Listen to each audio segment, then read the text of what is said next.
गुज़श्ता दिनों दिल्ली के CD fort auditorium में अजीम शायर मिर्जा असदुल्ला खान गालिब की याद में एक प्रोग्राम का इनेकाद किया गया, जिसका उन्वान था गालिब, बेगम उमराव की नजर से। दास्तान गोई और गजल गायकी से सजी इस महफिल में गालिब के दास्तान उनकी शरीक हयात बेगम उमराव की ज़बानी पेश की गई। मारूफ अदाकार नसरुद्दीन शाह और retired lieutenant general Jamiruddin Shah की मौजूदगी से इस प्रोग्राम की रौनक बढ़ गई। मेरे ख्याल से जश्न औरत का इससे को मनाने का इससे आला तरीका नहीं हो सकता कि आज की ये महफिल मिर्ज़ा असदुल्ला खान साहब गालिब की शरीक हयात उमराव बेगम के नाम उसका इंतसाब हो। इसके लिए मेरे ख्याल से ये पहले कभी नहीं हुआ है और बड़ी खुशी है मुझे, और मुबारकबाद देना चाहूँगा उस्ताद इकबाल खान साहब को, दिल्ली घराने के हर फर्द को इसके लिए, और शुक्रमंद हूँ कि आपने मुझे इस महफिल में शरीक होने की दावत दी। जब खान साहब से पहली बार मेरी बात हुई टेलीफोन पर तो उन्होंने ख्वाहिश जाहिर की कि मैं 2 अल्फाज कहूँ गालिब के बारे में, और अगर हो सके तो उनका कुछ कलाम पढ़ के सुनाऊँ। मैं कोशिश करूँगा कि इन दोनों वादों को मैं निभा सकूँ। हालांकि बावजूद इसके कि मैं हज़ारहा शुक्र अदा करता हूँ हर सांस के साथ उस हौसला अफजाई का और उस मोहब्बत का और उन दुआओं का जो मेरे हिस्से आती हैं महज गालिब की नकल करने की वजह से, बावजूद इसके मैं यकीन दिलाऊं आपको कि एक लम्हे के लिए भी मैं इस गलतफहमी में मुब्तला नहीं रहा कि मैं शायद गालिब हूँ।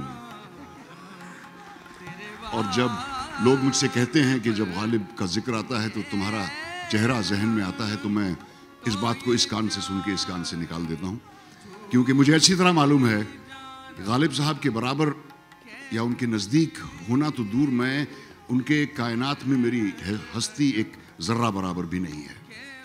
लिहाजा ऐसे शख्स के बारे में कोई राय जाहिर करना, जिनके मुताल्लिक अल्लामा इकबाल ने फरमाया था, तेरे फिरदौस तखय्युल से है कुदरत की बहार, तेरे फिरदौस तखय्युल से है कुदरत की बहार, तेरी किश्त फिक्र से उगते हैं आलम सब्जवार। था सरापा रूह तू, था सरापा रूह तू, बज़्म सुखन पैकर तेरा, ज़ेब महफिल भी रहा, महफिल से पिन्हा भी रहा।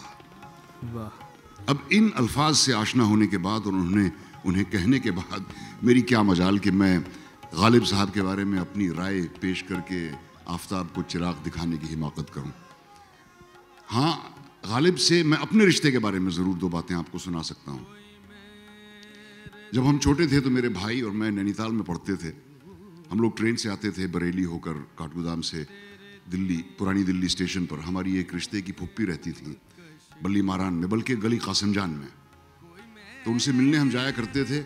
आते जाते हमेशा बताया जाता था कि ये मिर्ज़ा गालिब का घर है, और पता नहीं क्यों उस उम्र में भी बहुत चुभती थी ये बात मेरे दिल में कि इतने अजीम शायर का घर इस बोसीदा हालत में क्यों है। बहरहाल स्कूल के दिनों में मेरा तारुफ हुआ गालिब के कलाम से, एक दोस्त के ज़रिए जो तरन्नुम में कोई दिन गर जिंदगानी और है सुनाया करता था, हमने अपने जी में ठानी और है। तो ये अशार तो समझ में नहीं आए, और बारहा देखी है उनकी रंजिशें तो बिल्कुल सर के ऊपर से निकल गया। लेकिन एक शेर ज़रूर था जो दिल को बहुत लगता था, वो ये कि दे के ख़त मुँह देखता है नाम बर, दे के ख़त मुँह देखता है नाम बर, कुछ तो पैगाम ज़ुबानी और है। और वो इसलिए दिल को लगता था क्योंकि उन दिनों महबूबाओं के, या जिनके बारे में हम ख्याली पुलाव पकाए बैठे थे, उनके ख़तों का बड़ी बेसब्री से इंतज़ार रहता था। और वो ख़त जब आते थे, अगर आते थे, तो कुछ नामुकम्मल से होते थे हमेशा, कुछ तो पैगाम ज़ुबानी और है। उसके बाद मैं अलीगढ़ यूनिवर्सिटी गया पढ़ने। वहाँ उर्दू से मेरा वास्ता एक बार फिर पड़ा। हालांकि उर्दू मेरी मादरी ज़बान है और वो पहली ज़बान है जो मैंने बोलनी सीखी, लेकिन अलीगढ़ यूनिवर्सिटी की ये देन है मेरी तरबियत में कि उर्दू बोलने में मेरी रवानी बढ़ी। और जाहिर है कि इश्क पर जोर नहीं वाले दिन थे। कुछ और अशार भी उछाले जाते थे अलीगढ़ में, जो बाद में पता चला गालिब साहब के थे ही नहीं, और वो इतने फुहश हैं कि इस महफिल में दोहराए नहीं जा सकते।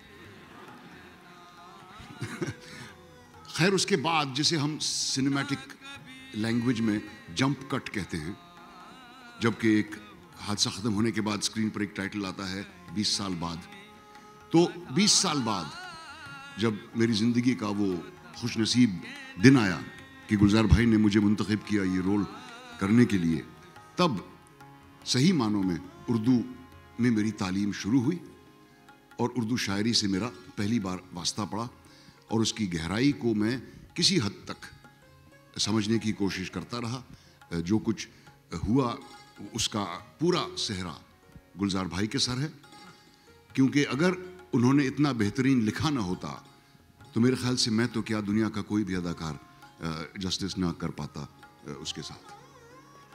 तो ये तो रहा मुख्तसर में गालिब से मेरा रिश्ता। अब दूसरा वादा, अब मैं जो उनके मकबूल अशार हैं वो मैं आपको नहीं सुनाऊंगा, क्योंकि मुझसे कहीं ज़्यादा सुरीली आवाज़ें आपको आज सुनाने वाली हैं।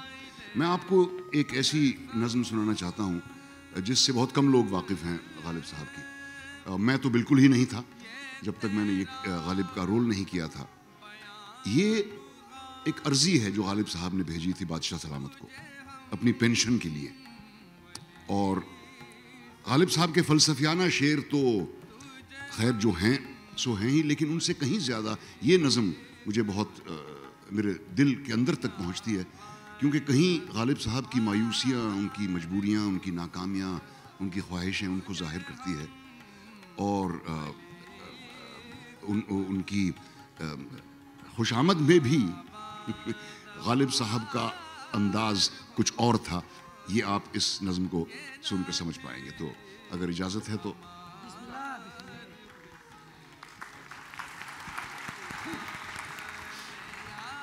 अर्ज़ करता हूँ। ए शहनशाह आसमां और रंग, ए जहांदार आफ़ताब आसार, ए शहनशाह आसमां और रंग, ए जहांदार आफ़ताब आसार, था मैं एक बेनवा गोशा नशीं, था मैं एक दर्दमंद सीना फिगार। तुमने मुझको जो आबरू बख्शी, हुई मेरी वो गर्मी बाजार, कि बना मुझसा जर्रा नाचीज रूशना से सबाबितो सैयार। शाद हूं लेकिन अपने जी में कि हूं बादशाह का गुलाम कारगुजार। खानाजाद और मुरीद और मद्दा था हमेशा से ये अरीज़ा निगार। बारे नौकर भी हो गया सद शुक्र, निस्बतें हो गई मुशख्खस चार।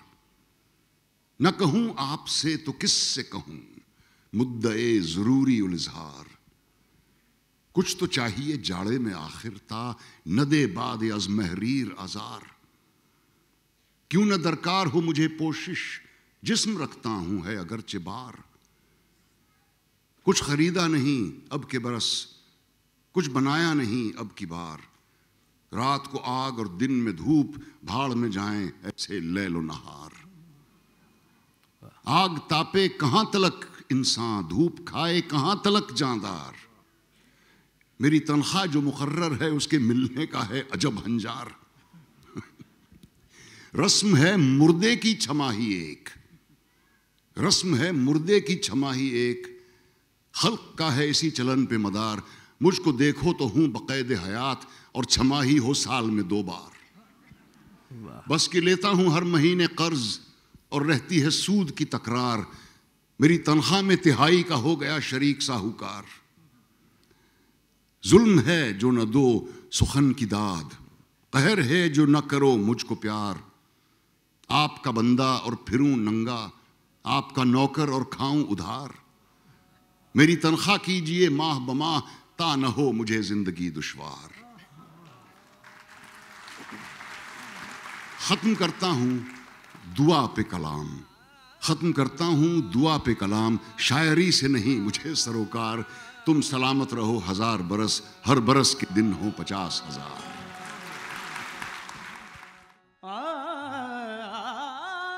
तो आइए रस्म मौसीकी और दास्तान गोई की इस महफिल का लुत्फ उठाते हैं। हम उस अजीम शायर को याद करते हैं जिसे हम सब मिर्जा गालिब के नाम से जानते हैं। मुद्दत हुई है यार को मेहमान किए हुए,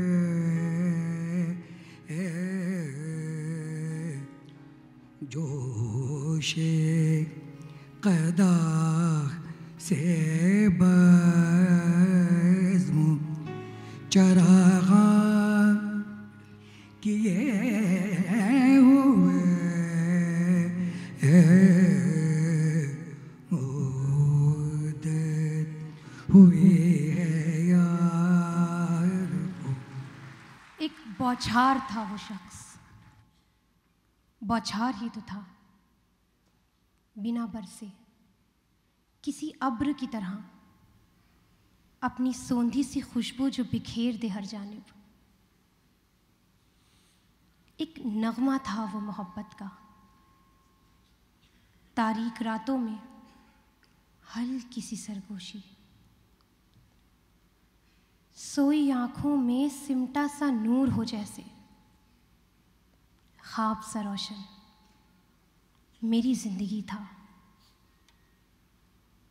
मैं बेगम उमराव जान पेश करती हूँ दास्तान उस शख्स की कि बचपन में जिसके सर पर कोई साया न रहा, जिसकी जिंदगी में उसका कोई भी दीवान शाया ना हुआ, और जो हुआ तो यूं कि सारी दुनिया उसकी दीवानी हो गई।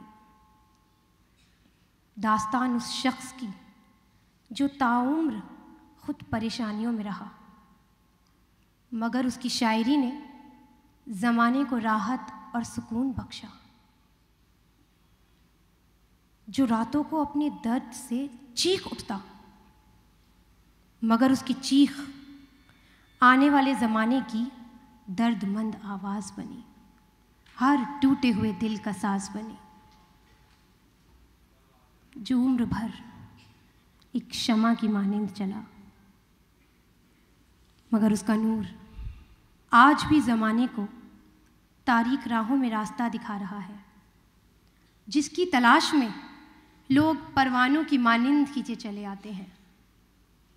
दास्तान मेरे शौहर शहनशाह सुखन मिर्ज़ा असदुल्ला खां गालिब।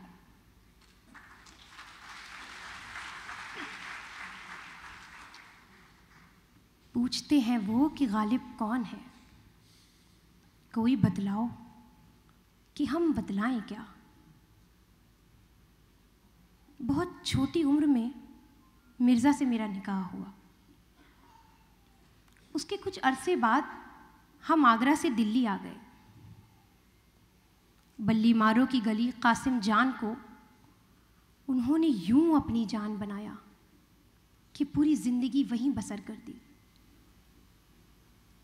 हालांकि मिर्ज़ा ने अपने एक ख़त में मुझे बेड़िए ज़िंदा से ताबीर किया है, यानी कि वो बेड़ियाँ जो जेल में कैदियों के पैरों में बांधी जाती हैं। इस कैद को तोड़कर कई बार वो आगरा भागे, मगर इस कैद से किसकी रिहाई हुई है, दोबारा गिरफ्तार कर लिए जाते। मिर्ज़ा को जितने करीब से मैंने देखा है, शायद ही किसी दोस्त या शनासा ने देखा होगा। मैं उनकी सुबह, शाम और रातों की गवाह हूँ। आप उनको उनकी शायरी और उनकी शगुफ्ता बयानी से जानते होंगे। यकीनन उनके लतीफ़े आपको मुस्कुराने पर मजबूर करते होंगे, मगर मैं उनकी उन संगीन लम्हात की भी गवाह हूँ जो सिर्फ उनके और मेरे दरमियान का मामला है। अपनी इब्तदाई ज़िंदगी से ही मिर्ज़ा तन्हाइयों के शिकार रहे। महज 5 साल के थे कि वालिद मिर्ज़ा अब्दुल्ला बेग ख़ान को मार्के में गोली लगी और वो शहीद हो गए। उसके बाद उनकी किफ़ालत उनके चचा के हिस्से आई, मगर कुछ वक्त बाद वो भी खुदा को प्यारे हो गए। अपनों को खोने का सिलसिला जो यहाँ शुरू हुआ तो ताउम्र चलता रहा। चचा के बाद ददिहाल से जो टूटी डोर फिर कभी बंध ना पाई, तो बचा उनका इकलौता सहारा, उनकी माँ इज़्ज़तुन्निसा बेगम। सो वो अपने ननिहाल चले आए। ननिहाल वालों ने बेहद चाहा कि मिर्ज़ा अपने ददिहाली पेशे पर ध्यान दें, जो कि हथियार बनाना था। तो वो मिर्ज़ा को तलवार की धार तेज करना सिखाते और मिर्ज़ा अपने शेरों को और धारदार बनाते। वो उन्हें सख्त से सख्त लोहे को मोम करना सिखाते और मिर्ज़ा ज़िंदगी के सख्त से सख्त तजुर्बे को अपनी शायरी में उतारने का हुनर परखते। लोग उनसे कहते, हथियारों में वो ताकत है जो हज़ारों के दिलों पर राज करे है। और मिर्ज़ा उनसे कहते, अच्छे कलम में वो क़ुव्वत है जो आने वाली सदियों तक लोगों के दिलों पर राज करे।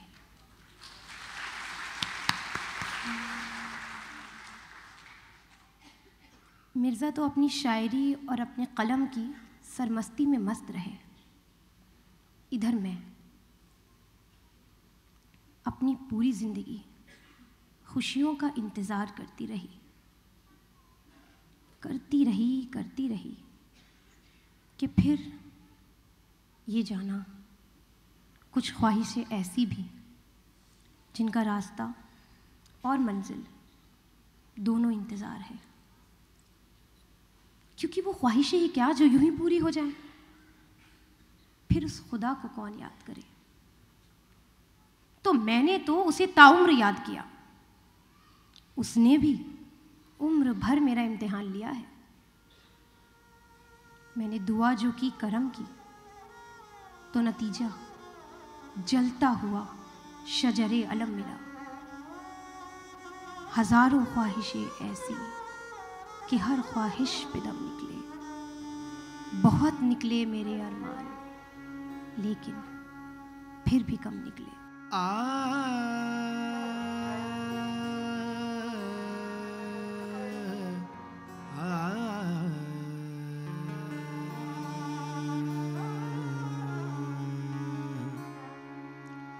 हजारों ख्वाहिशें ऐसी कि हर ख्वाहिश पे दम निकले। हजारों ख्वाहिशें ऐसी कि हर ख्वाहिश पे दम निकले। बहुत निकले मेरे आरमान, लेकिन फिर भी कम निकले। बहुत निकले मेरे अरमान, लेकिन फिर भी कम निकले। हजारों ख्वाहिशें ऐसी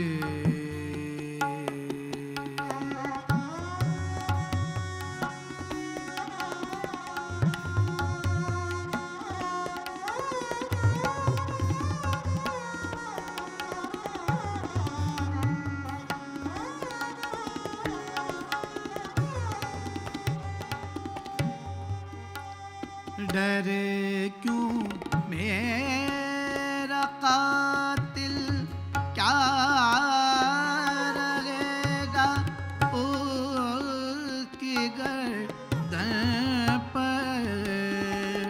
डरे क्यों मेरा कातिल, क्या रहेगा उसकी गर्दन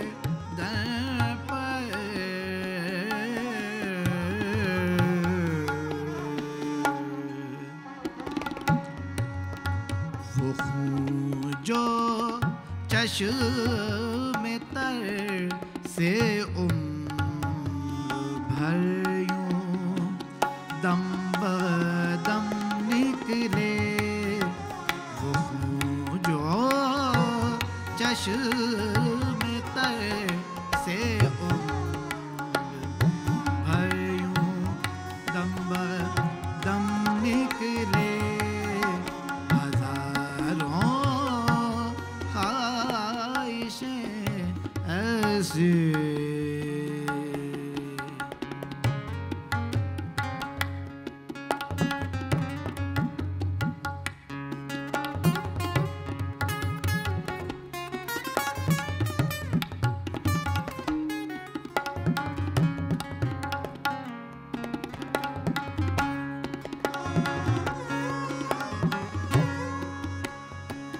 निकलना खुल्द से आदम का सुनते आए हैं, लेकिन निकलना खुल्द से आदम का सुनते आए हैं, लेकिन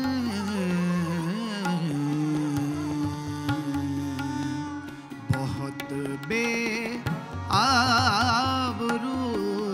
होकर तेरे कूचे से हम निकले, बहुत बेआबरू होकर तेरे कूचे से हम निकले, हजारों ख्वाहिशें ऐसी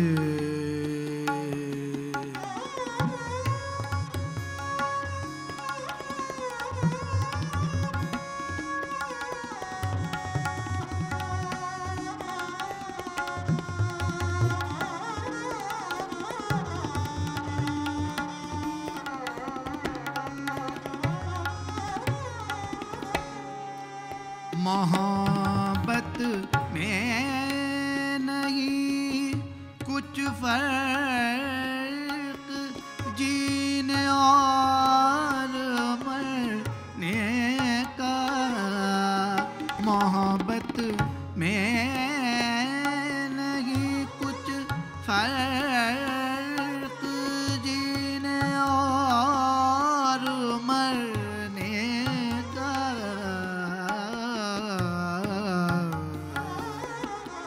उसी को देख कर जीते हैं जिस काफिर पे दम निकले, उसी को देख कर जीते हैं जिस काफिर पे दम निकले, बहुत निकले मेरे अरमान।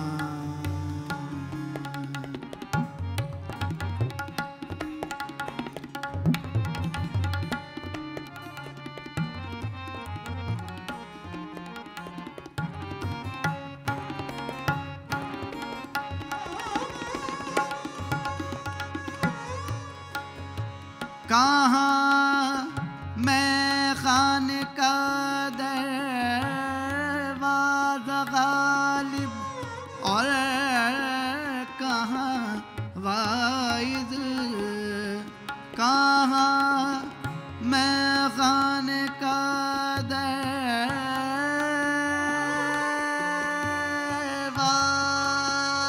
गालिब और कहाँ वाइद,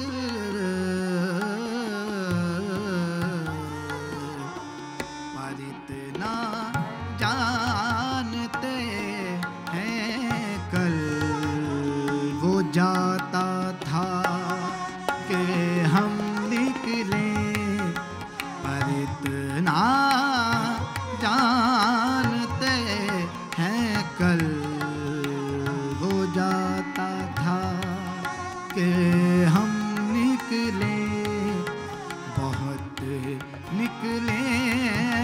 मेरे अरमान, लेकिन फिर भी कम निकले हजारों ख्वाहिशें ऐसी।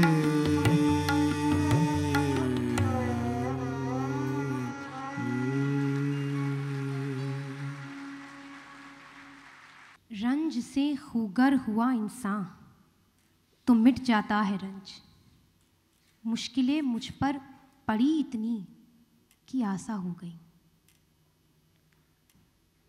एक औरत, घर और जिंदगी तभी मुकम्मल होते हैं जब उनके आंगन में बच्चों की किलकारियां गूंजे। मगर मेरे लिए हर बार वो किलकारियां दर्द की दास्तान बन गई। 7 औलादों की पैदाइश और सबकी मौत हमें और अंधेरे में धकेलती गई। मैं दुनियादारी से दूर खुदा परस्ती की तरफ चलती गई। मिर्ज़ा कहते, भाई ऐसी आपदा वाहिया बीवी को शौहर की शक्ल में मिला भी तो कौन? गालिब। खुदारा आप भी याद कर लीजिए उसे, हो आइए मस्जिद, शायद आपकी ही सुन ले। गए तो मगर मस्जिद के दरवाजे से ही लौट आए। मैंने पूछा तो बोले, जबकि तुझ बिन नहीं कोई मौजूद, फिर ये हंगामा ए खुदा क्या है? बेगम, दरअसल मेरा और उसका रिश्ता दिन में सिर्फ 5 वक्त की नमाज का नहीं, बल्कि इस तरह की किसी भी दायरे से बहुत दूर है। भला एक औलाद को अपने माँ बाप से कुछ मांगने के लिए भीख मांगनी पड़ती है?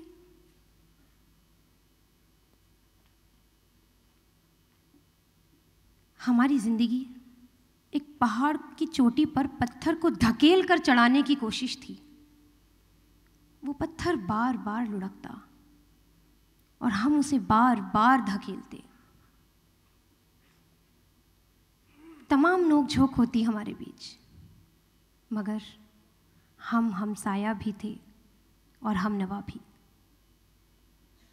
उन्होंने मुझसे मोहब्बत की, मेरी इज्जत की और औलादों का पूरा गम बांटा। अपने जब चले जाते हैं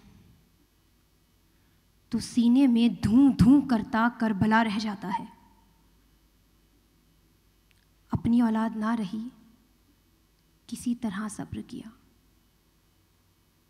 फिर एक दिन मेरा भांजा ज़ैनुल आबिदीन आरिफ हमारी जिंदगी में आया। मेरे घर को जो चिराग रोशन करता था, आरिफ उसकी लौ था। आरिफ की कुव्वत तसव्वुर ख़ास थी। मिर्ज़ा के बहुत करीब हो गया था वो। उसे एक दिन न देखते तो बेचैन हो जाते।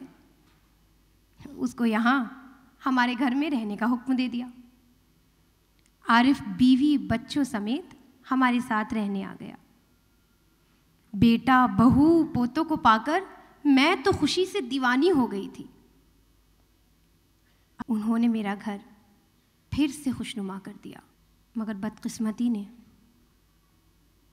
थमने का नाम ही न लिया।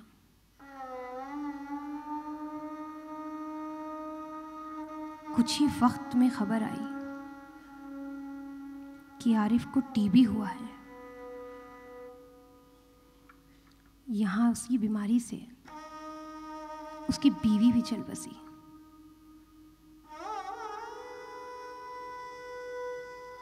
उसके तकरीबन 4 माह बाद आरिफ भी हमें इस दुनिया में अकेला छोड़कर चला गया।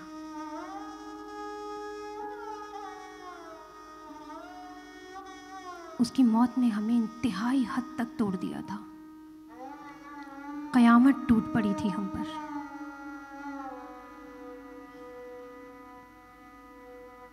लाजिम था कि देखो मेरा रास्ता कोई दिन और, तन्हा गए क्यों अब रहो तन्हा कोई दिन और। जाते हुए कहते हो कयामत में मिलेंगे, क्या खूब कयामत का है गोया कोई दिन और। हाँ ऐ फलके पीर, जवां था अभी आरिफ, क्या तेरा बिगड़ता जो ना मरता कोई दिन और। गमों की बारिश जब हम पर हुई तो उसने जिंदगी के हर पहलू को तर कर दिया। माली हालात भी दिन ब दिन बिगड़ते चले जा रहे थे। एक लौता सहारा था उनकी वो कदीमी पेंशन जो चचा के गुजर जाने के बाद मिर्ज़ा के हिस्से आई, मगर अंग्रेज़ी हुकूमत ने वो भी बंद कर दिए थे। पेंशन के सिलसिले में बहुत मशक्क़तें उठाईं, कलकत्ता तक का जानलेवा सफ़र तक तय किया, मगर माली मुसीबतों ने थमने का नाम ही न लिया। वो यूं बेफिक्री से कर्ज लेते कि जैसे कभी वापस ही ना करना हो। 2 लेनदारों ने तो कर्ज ना चुका पाने की सूरत में उन पर मुकदमा तक कर दिया था। अपने कमरे में अकेले बैठे रहते, कलम और जज्बात के बीच डूबे रहते, और दिल से बस यही आह निकलती, आह को चाहिए एक उम्र असर होने तक, कौन जीता है तेरी जुल्फ के सर होने तक।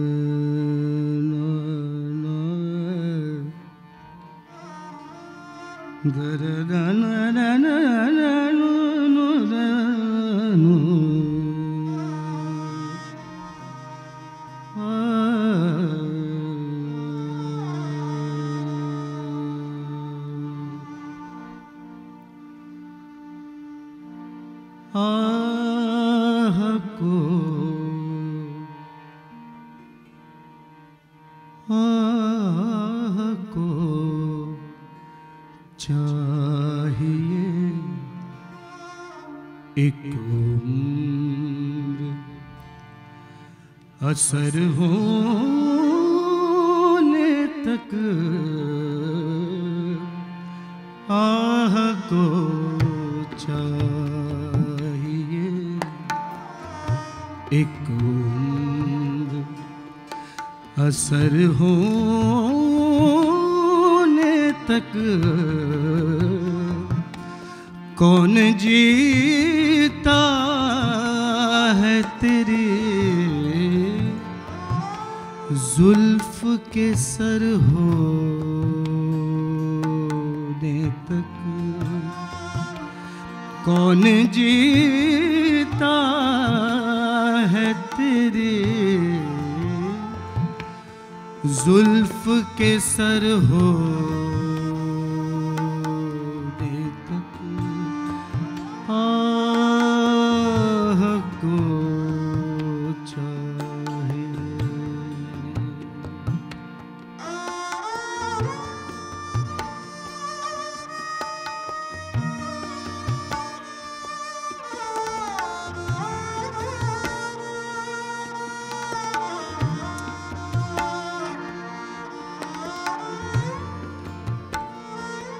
आशिकी सब तलब और तमन्ना बेसुध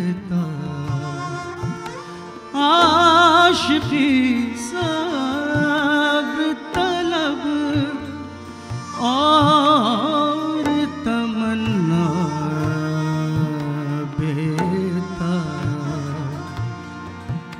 दिल का क्या रंग करूं, दिल का क्या रंग करूं, खूने जिगर होने तक दिल का क्या रंग करूं, खून जिगर होने तक कौन जीता है तेरी जुल्फ के सर होने तक, आह को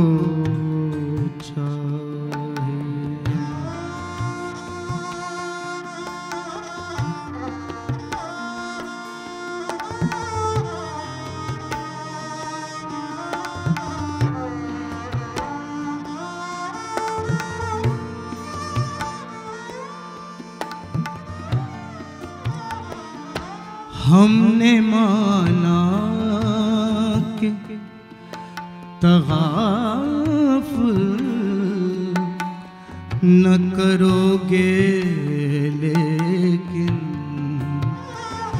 हमने माना कि तगाफुल न करोगे, लेकिन हमने माना कि तगाफुल ना करोगे, लेकिन खाक हो जाए, खाक हो जाएंगे हम तुमको खबर होने तक, खाक हो जाएंगे हम तुमको खबर होने तक, कौन जीता है तेरी जुल्फ के सर होने तक, आह को चाहे।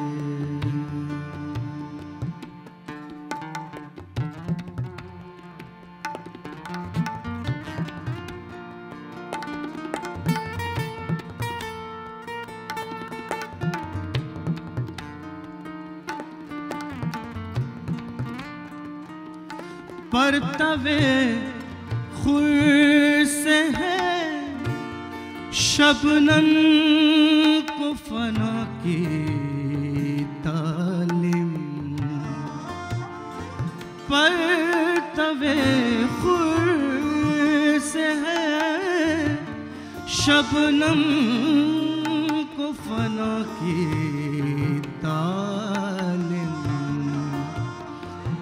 मैं भी हूँ एक इनायत की नजर होने तक, मैं भी हूँ एक इनायत की असर होने तक, कौन जीता है तेरी जुल्फ के सर होने तक, आह को चाहिए।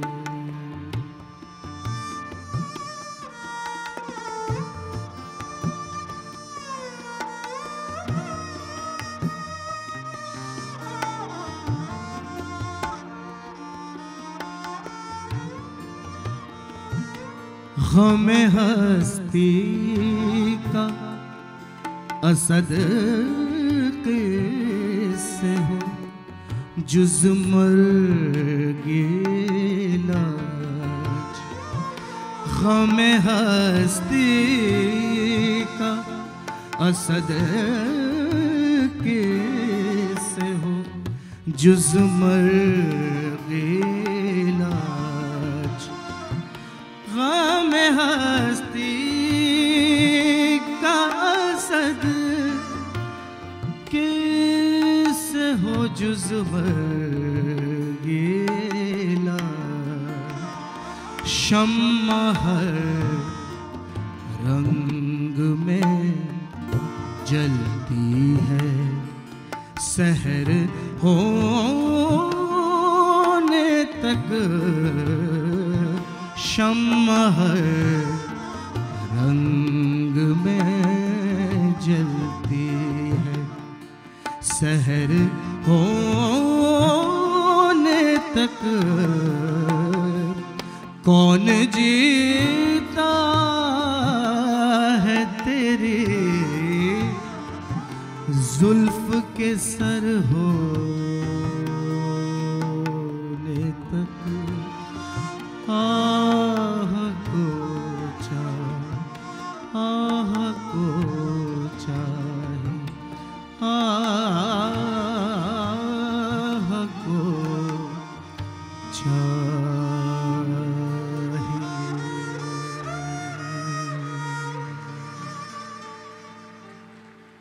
हैं और भी दुनिया में सुखनवर बहुत अच्छे, कहते हैं कि गालिब का है अंदाज़ बयां। और यूं तो मिर्ज़ा ने 11 साल की उम्र से ही शेर कहने शुरू कर दिए थे, मगर पहले वो असद के नाम से लिखते थे।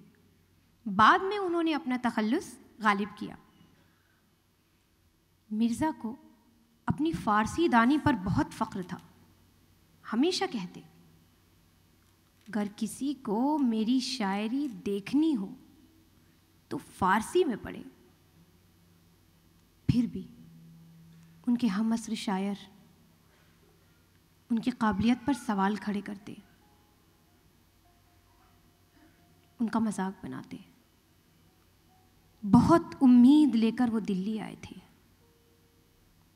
पर कुछ ही वक्त में ये समझ गए कि यहाँ वो मकाम मुमकिन नहीं। इब्तिदाई दिनों में तो उन्हें मुशायरों में वो दाद भी न मिली जिसकी उन्हें उम्मीद थी, मगर मुझसे हमेशा कहते, बेगम बाजी चाहे अतफाल है दुनिया मेरे आगे, होता है शबो रोज तमाशा मेरे आगे। ज़ौक़ साहब और मिर्ज़ा साहब के दरमियान चश्मक तो अदबी दुनिया में मशहूर है। दरअसल जब से वो दिल्ली आए थे, उनकी एक ही ख्वाहिश थी कि उनकी रसाई किले तक हो जाए, जो आसानी से पूरी ना हो पा रही थी। और मिर्ज़ा को ये लगता कि उनके और किले के दरमियान शेख इब्राहिम ज़ौक़ ही एक सबसे मुश्किल कड़ी है। और मैं आपको एक बात बताऊं तो ज़ौक़ साहब को उन्होंने कभी मुकम्मल शायर ही तस्लीम न किया। जैसे बंधे बोलों की वो गज़लें लिखते थे, वो उन्हें कतई पसंद न थी। मेरे शौहर से ज़्यादा मिर्ज़ा मेरे दोस्त रहे हैं, मुझसे दिल का हर हाल बयां करते। एक दिन बड़ा ही दिलचस्प वाक़या सुनाया। वो बैठे थे बाहर अपने दोस्तों के साथ कि सामने से ज़ौक़ का काफ़िला गुजरा, तो उन्होंने उन पर तंज कस दिया। हुआ है शह का मुसाहिब फिरे है इतराता। पर इसकी शिकायत ज़ौक़ साहब ने बादशाह ज़फ़र से की, तो किले के अगले मुशायरे में मिर्ज़ा को भी दावत दी गई। किले में मुशायरे की शाम सजी है। जालियों में से दीवाने आम का नज़ारा दिख रहा है। दिल्ली के तमाम शोरा वहाँ मौजूद हैं। मुफ्ती, वली, ज़फ़र, ज़ौक़, मिर्ज़ा भी पहुँचे। मुशायरे की इब्तिदा से पहले बादशाह ज़फ़र ने मिर्ज़ा से पूछा, मिर्ज़ा नौशाह, क्या वाकई आपने हमारी उस्ताद की शान में मिसरा कसा था? अरे नहीं हुजूर, वो तो हमारी ताज़ा तरीन गज़ल का मक्ता है। हुआ है शह का मुसाहिब, फिरे है इतराता, वगरना शहर में गालिब की आबरू क्या है। क्या खूबसूरत मक्ता है, क्यों ना मुकम्मल गज़ल सुनी जाए। उनकी हाजिर जवाबी देखिए कि उन्होंने वहीं खड़े खड़े फिल बदी एक नई गज़ल कह दी और पूरे दरबार की वाहवाही लूट ली। घर आए, अरसे बाद उनके चेहरे पर एक अजब सी मुस्कुराहट थी। वही गज़ल गुनगुनाते थे। मैंने इस खुशी का सबब पूछा तो बड़े ही मज़े में मुझे पूरा वाक़या सुनाया। आज भी जब मैं वो गज़ल गुनगुनाती हूँ तो मिर्ज़ा की वो मुस्कुराहट मेरे ज़हन और दिल पर बिखर जाती है। मेरी ज़िंदगी को पल भर के लिए ही सही रोशन कर जाती है। हर एक बात पे कहते हो तुम कि तू क्या है, तुम ही कहो ये अंदाज़े गुफ्तगू क्या है।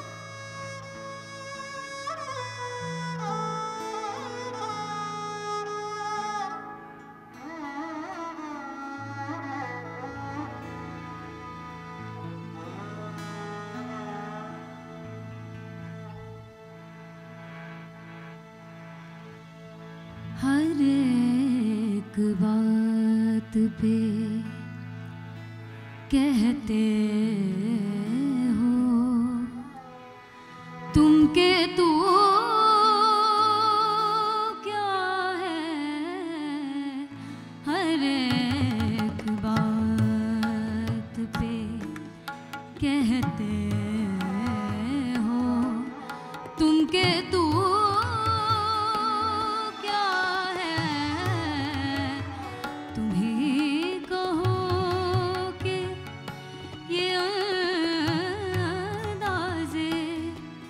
गुफ्तगू क्या है, तुम ही कहो कि ये अंदाज़े गुफ्तगू क्या है। हर एक बात पे कहते हो तुम के तू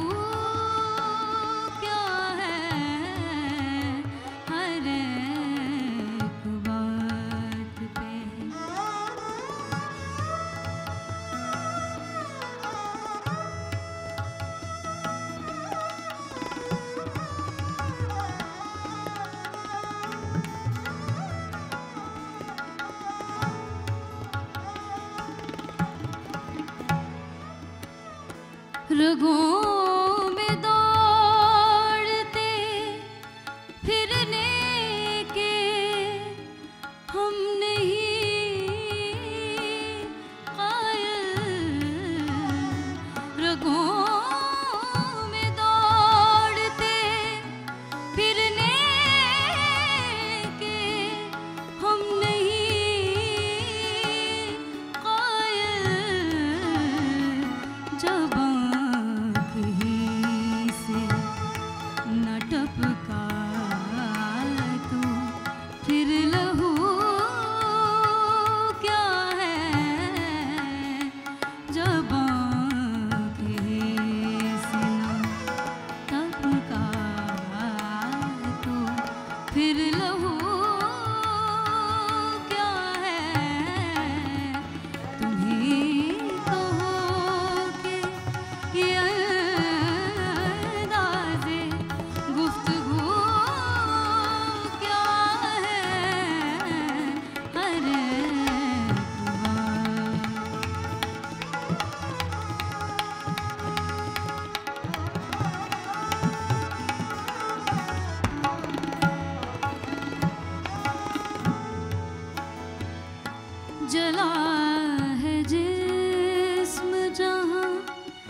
किस उम्मीद पे कहिए कि आरज़ू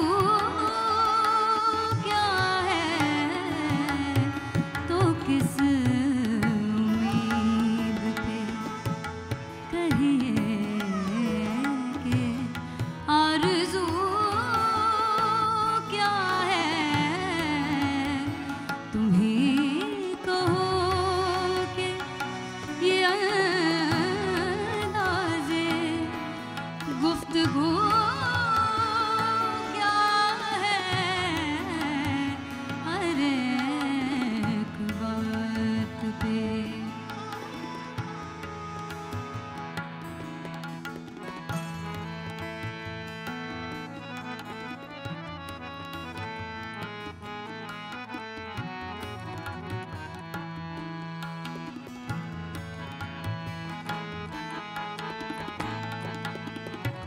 हुआ है शहर का मुसाहिब,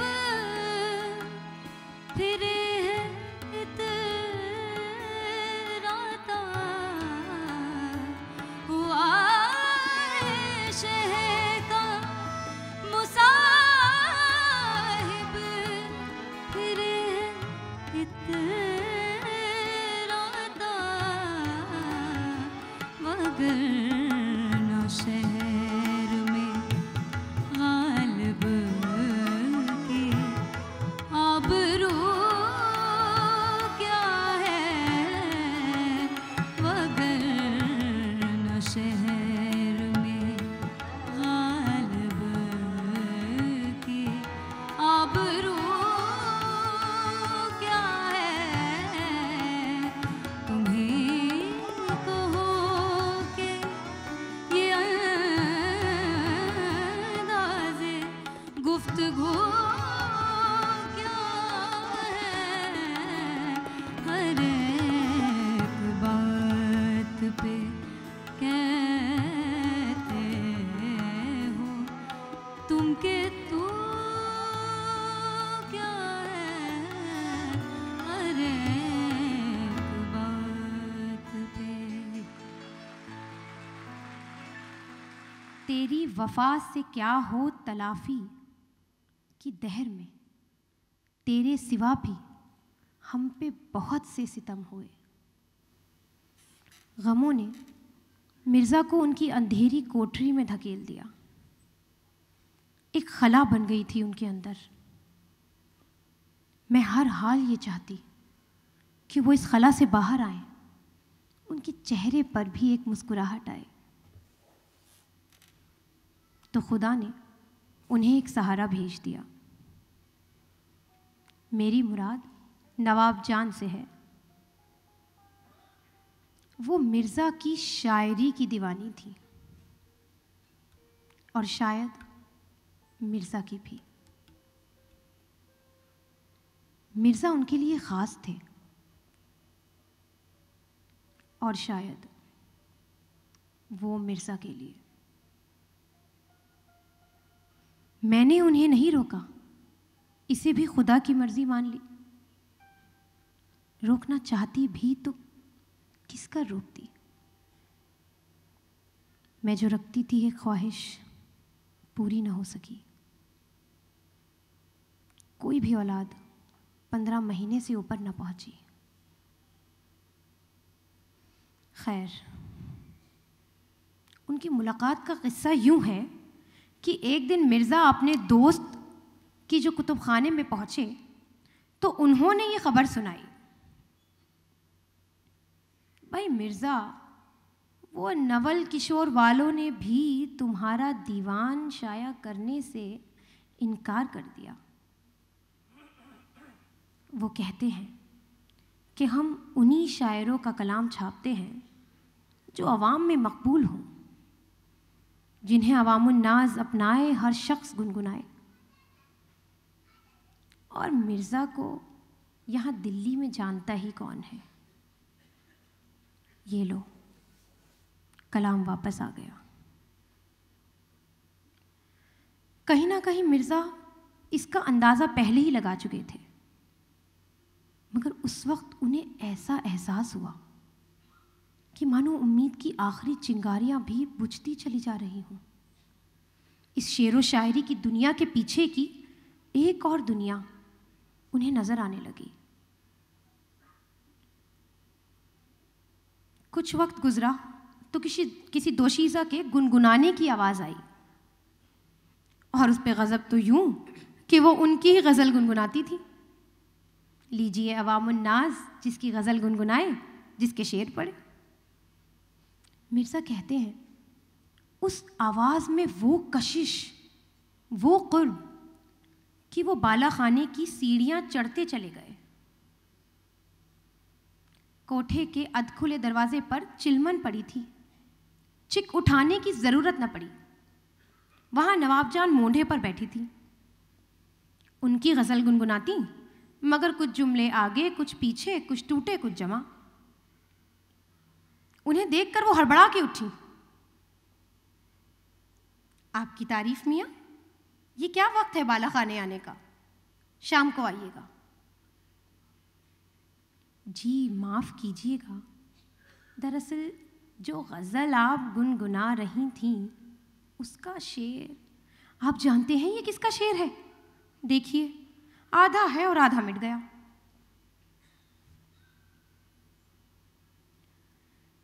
दिल नादा तुझे हुआ क्या है,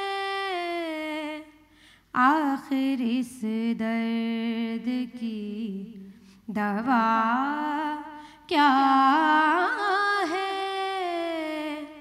हम हैं मुश्ताक और वो बेजार, या इलाही ये माजरा क्या